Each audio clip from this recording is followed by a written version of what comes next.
Hi, good evening. Welcome back. It's a brand new week again. It's 17th of August 2020. It's a Monday. I want to talk about how we waste our time, our energy, talking about things, or more so specifically about people who don't actually really matter in our life. Now, the kind of like analogy that I want to give, not really an analogy, the parallels that I want to draw is like assume a person A or a group A wherein the person A is there, and assume a person B and a group B where the person B is there. Now, if person A or the group A wants to talk to person B or the group B only for the only for the fact that it's for transactional purpose, only for the fact like when they want to talk to them because they want to get some information or get some work done, it should become a known thing for the person B or the group B that they should realize it. I mean, if things happen over and again repeatedly, and then the group B should realize that the group A is trying to do that just for their own gain, and group B should stop reacting to it themselves and stopped debating or arguing or getting into discussions about this whole thing like person A did like this but the group A did like that, and they should not do it.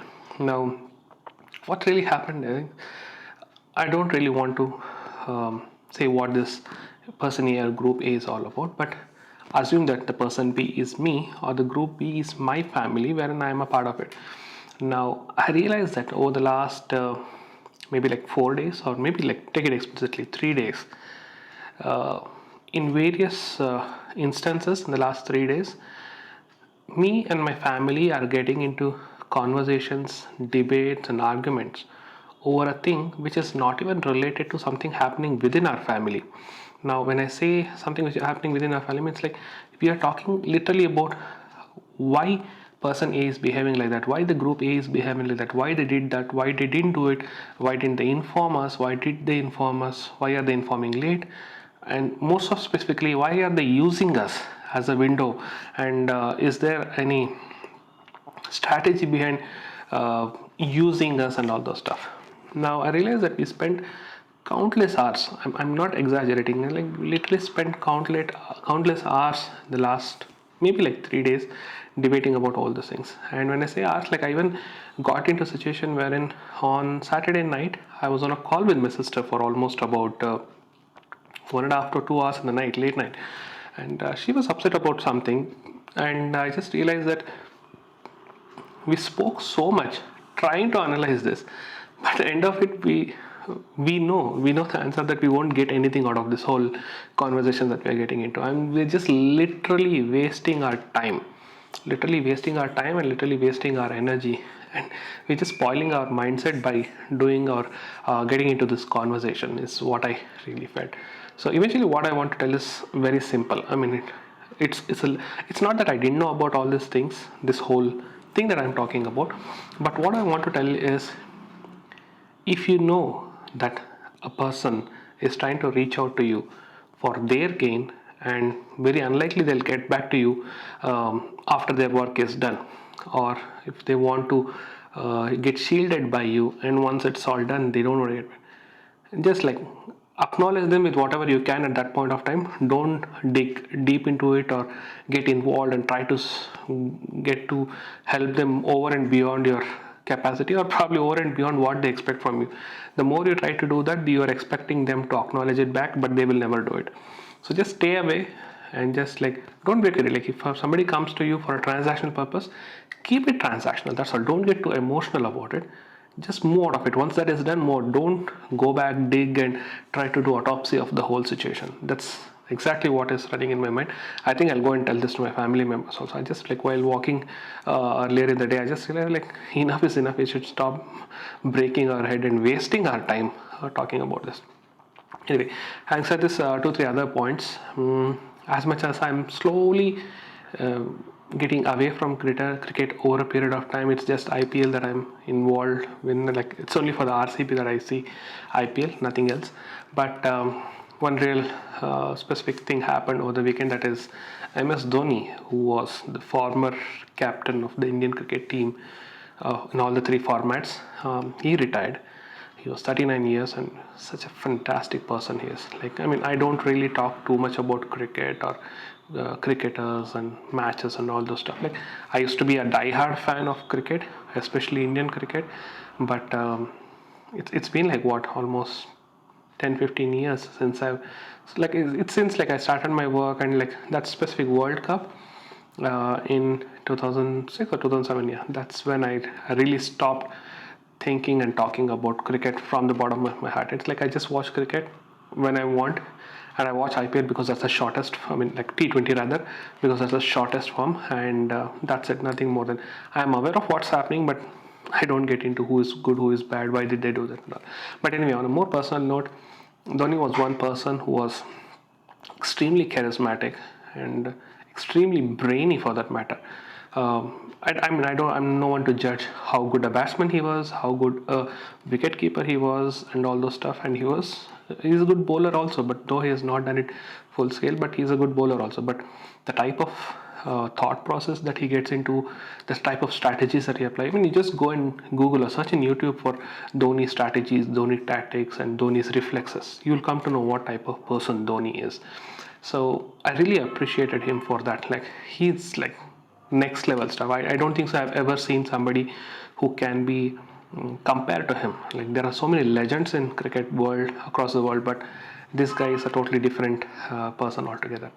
Anyway, he retired. He continues to play for IPL for his team, the Chennai Super Kings, but not seeing him on the field, especially on T20 or one day, might be something will never happen again. But we just have to live with it. Yeah, that's probably what I felt a little bit bad. I mean, his farewell or a goodbye post on Instagram was like very emotional. Like, he didn't speak anything, he just wrote a line or two, but the song he chose, the visuals that he kept, was really something which touched everybody's heart. I would not say only mine, but everybody's heart. So that's about Dhoni. And a funny incident happened over the weekend, and really embarrassed, but it's fine. I'll go and talk about it. So the thing is, regarding me and my wife went to do certain shopping, most specifically sari shopping for the festival. It's next weekend, the festival that we have. And initially we went to buy some basic sari, and then we saw we were not convinced. Then but then my wife realized we should buy a Mysore silk sari, and the shop guy told, yeah, we have Mysore silk sari. He started showing Mysore silk. Somewhere like in the very faint, like 0.01% in my mind, I knew that Mysore silk saris are expensive. And now he started showing saris, and we saw a few, liked a few, shortlisted. Some of them were expensive and some of them were not. And when I say expensive, it was like my benchmark was different here. Okay. And eventually picked up something, got some like very small discount also. We just brought it home, showed it to our pair, like my mom and my dad, and dad is like, we asked them like, how is it and all, and they told like it's good, nice and all. Somehow that thing is not there, that there is some emotional factor when it comes to KSIC Mysore silk. So that's like a unique look, a unique identity, and that emotional factor that it is there with it. And suddenly my wife told like, KSIC Mysore silk. She's like, no, this is not Mysore silk. Then they just got on to tell that no, this is not. And she asked like, how much did you pay? And we told like we paid some like 8 grand for it. They told like, it's impossible. Then Mysore, you will never get even half of what you see here for that much money. And all, like, they're telling like an average price is about like 17 to 20,000, and a decent price is about like 25,000. I was like, okay. And they told like how difficult it is to get it in Bangalore, and you have to go to the actual KSS showroom only. And then my sister called up, and we were showing her the sari on WhatsApp call, and it happened like she herself told like, okay, this is how much. She asked how much did they pay, and like I told 8,000, and she like, no, this is not KSIC. And I mean, I was like so surprised. Like, she was also so educated about this whole concept of like how much does a Mysore silk cost, and all that. This might be an imitation, but it's pure silk, to be honest. But it's nowhere near KSIC. Like, that thing is different. And I was surprised that my mom being a Mysorean, and she herself owns a lot of these saris, the original ones, she was able to figure out this is not the actual KSIC. And the best part was like me and my wife being like so embarrassed and so guilty that We felt that we bought a Mysore silk for a very low price. What we actually did was we bought a silk saree, but not a KSIC Mysore silk. And but the best part is like the saree is good, and everyone told the saree is really good, and it's worth for the money that we have paid. But it's definitely not the saree that we thought we bought. It's really funny and embarrassing. Like I don't know what to say about it. Like when we were buying, we were so excited, but after we realized that this is what has happened, but it's good anyway. So these are some of the things that I wanted to talk about on this Monday, beautiful Monday evening.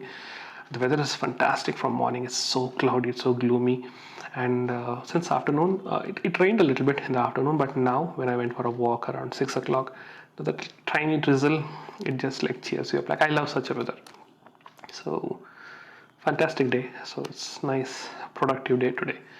Anyway, thank you so much for listening, and thank you so much for watching. I'll get back to you tomorrow. Take care. Bye bye.